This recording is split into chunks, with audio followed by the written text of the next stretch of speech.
Hey everyone, it's Maria. I've been away for a little bit, but I feel a little bit relaxed.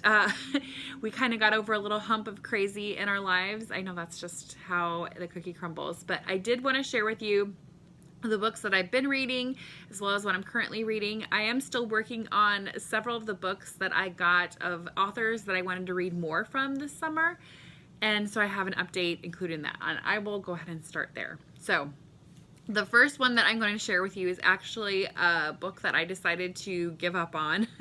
It's a Ann McKuen. I really enjoyed Nutshell, which is a retelling of Hamlet, and so I wanted to pick up a new one from him. I'd already watched the movie Atonement, so I wasn't sure if I was going to go there. Amsterdam was really short at the library, and so that got the vote.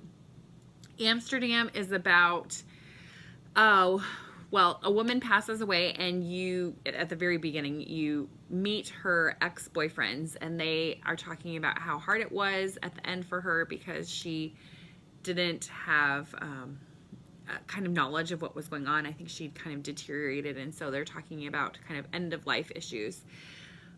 I just could not get into this, and then I went over to Goodreads to read other people's reviews to see if I should stick through it or not, and I just decided right now it's not what I need to read, and so I actually decided to give up on this. I'm not saying no to Ann McKuen in the future because I really did love Nutshell. I'm going to say I'll give you one more shot, and then maybe I'll just reread Nutshell if I want more Ann McKuen. So that's the first one. The second one I actually just finished today at the pool. Boys are doing swim team, so I was excited to pick this one up. Neal Shusterman. He did the Scythe and Thunderhead books. There's one more coming, and I cannot wait. I knew I wanted to pick up Neal Shusterman. He does some great YA middle grade, I suppose. But the thing I love about him is all of his writing that I've read so far still asks deep questions that I think a lot of great literary fiction asks. This one in particular, well, just all of them, but Full Tilt is very short, not very long. It's, I think, under 200 pages, maybe even. But the premise behind this is there are two brothers, one who, and I even just noticed this at the bottom. Like, look at this cover. I knew it was, this is a Ferris wheel. Okay. It's about two brothers. One of them is a risk taker and one of them is not. The one who is not a risk taker actually survived a car or a bus accident when he was a young child. He was the only one left, and so he's kind of dealing with some trauma issues from that left over. His brother is the exact opposite of him, always making risky choices, and the two of them and a couple of their friends go to an amusement park and receive a special invitation for an after-hours amusement park.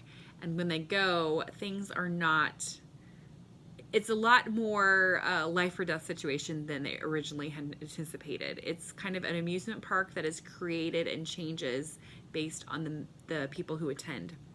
And I don't want to say more than that, except that this amusement park situation makes you think about all of those unresolved issues that you kind of feel like maybe you've dealt with and you've moved past, or maybe you can push down and ignore them completely. And it just reminds you that really the greatest fears are the ones that are inside of us. But once we can tackle those greatest fears and come to a place of acceptance and almost adventure, you can really go a lot farther. And the reaction I had at the end of this book was a simultaneous, like, as well as crying, because I was so overcome with the feelings. And again, Neal Shusterman, and also the fact that he can do this in such a short book, I was so proud of him. I'm not his friend, but I was so proud of him, and I cannot wait to read more Neal Shusterman because he did it again. So yes, that was a successful experiment. Next up is One True Loves by Taylor Jenkins Reid. Taylor Jenkins Reid also did Seven Husbands of Evelyn Hugo, which I adored, and another one she did was Maybe in Another Life. Another one I really have recommended heavily. So I saw this at the library and thought, oh, I'll try this one. I think I'd also seen it on Krista's channel at Books and Jams. This one was not as strong for me. I did finish it. I did enjoy it. Asked some good questions, as Taylor Jenkins Reid often does in her books, about what is necessary in life, how, I don't want to spoil anything, what is predetermined, what choices can make or break a life, those kinds of things. The premise behind this, which you find out pretty quickly, and I think even on the back jacket, is that there is a woman who is engaged to a very good man, and then finds out that her husband, who is presumed dead several years earlier, is actually alive, and she has to decide what to do from there on. So the entire book does do some flashbacks a little bit. It goes forward in time. You're figuring out what was good about those relationships, what might not have been as good about those relationships, and what her ultimate decisions were. I was really happy about the ending. I thought it was really another great way to talk about how relationships are never neat and tidy regardless. I don't believe there's one perfect decision and route course of action for everybody. It's just what you kind of do with what you have at the time. So I really liked that about it.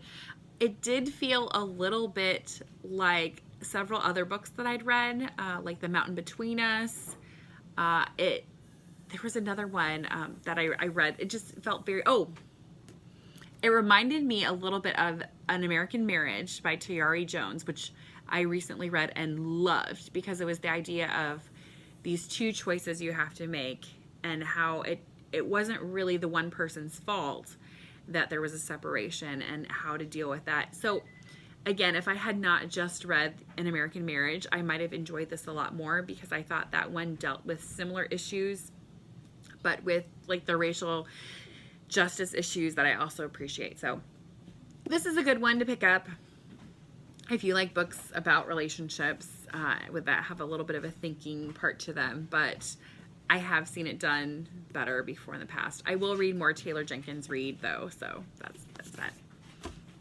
All right, the next one I want to show you is The 4-Hour Chef. This is by Tim Ferriss, who I have become quite a disciple of. I've really enjoyed him.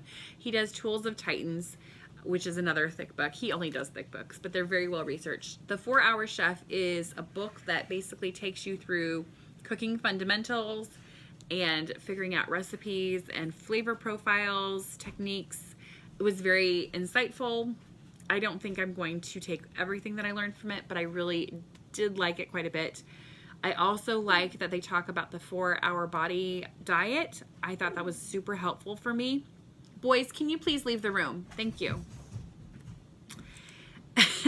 I like that. I'm really reached a point personally where I have not felt comfortable with the weight that I'm at, not because I'm not enough and not because I need to change for somebody else, but because I don't want to develop diabetes, and I don't want to buy new clothes, and I want to feel like I have energy, and I just need to do better for myself. So I think that's a healthy place to start. I appreciate the things that he talks about in here. It also made me then go and pick up a third Tim Ferriss book, 4-Hour Body, in which part he talks about not only diet issues, but exercise. So there's obviously a lot more to do with diet than exercise when it comes to getting healthy, which is kind of the problem, because I really love eating mashed potatoes and pasta. They're my favorite.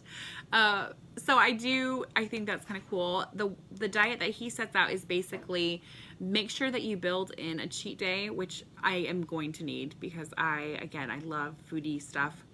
I don't want to be limited completely to not having things that I really love, but I do need a little bit more discipline. So he talks about, especially when you're doing weight loss, creating a cheat day, but avoiding a lot of carbs and fruits and grains and things during the week, and just focusing mainly on proteins and vegetables and a lot of water. So we will see how I do. I am horrible at sticking to plans for things, especially when it comes to pleasure principles. I really like pleasure a lot, which you'll see in a future book that I'm in the middle of. So I'm doing my best. We'll see how it goes. I will definitely keep you guys posted. Next is the 3 books that I'm actually in the middle of. There's For the Love of Physics by Walter Lewin. I'm excited about this because we're doing physics for school next year. He actually is a YouTube professor, apparently. He does work at MIT, but a lot of his lectures are published on YouTube, so I can't wait to check some of those out. I was the person whose best friend went on to become a physicist. He works at Fermilab, and he did all of our lab work in high school. So I kind of slacked off, and I'm trying to do better this time around learning. So I picked this one up. Next, I picked up The Road Back to You by Ian Morgan Cron and Suzanne Stable. Guys, can you please go in the other room? I'm trying to do this. This is an Enneagram journey to self-discovery. I had been curious about the Enneagram because all my friends are into it. They've all told me, oh, you're a 7, you're a 7, you're a 7. And of course, you're not supposed to tell people what they are in the Enneagram, but they did. I took one of the online assessment tests, and I was a 7 according to that. And then, so I immediately skipped to the 7 chapter. And I've gone back to start again at the beginning, but I think I might actually be a 7, which is kind of fun because 7s are fun. My husband described it to me. He heard on, I guess, a podcast with this person said that 7s are the people who see sharks in the water and say, oh, look, a dolphin with teeth. And yeah, I like to look for the good in things, so that makes sense. And then I'm also in the middle of How to Fix a Broken Record by Amina Brown. She is an African-American spoken word artist, although this is not done in poetry. It's just done in essay form. I really have liked listening to some of her spoken word. I'm not a huge spoken word person, but I really liked her. And she does some great things about relationships, life, African-American female body issues, and I've just really enjoyed picking this up and seeing what she thinks. She is a Christian. It doesn't feel like it's just written from that angle, though. She covers a lot of things on there. So that is what I've been in the middle of reading lately. I would love to know if you have thoughts on any of these. Again, I'm really sorry I've been gone for a while. It's been kind of stressful around here, but I'm trying to get back to my normal regular life again. So I will talk to you all later. Bye.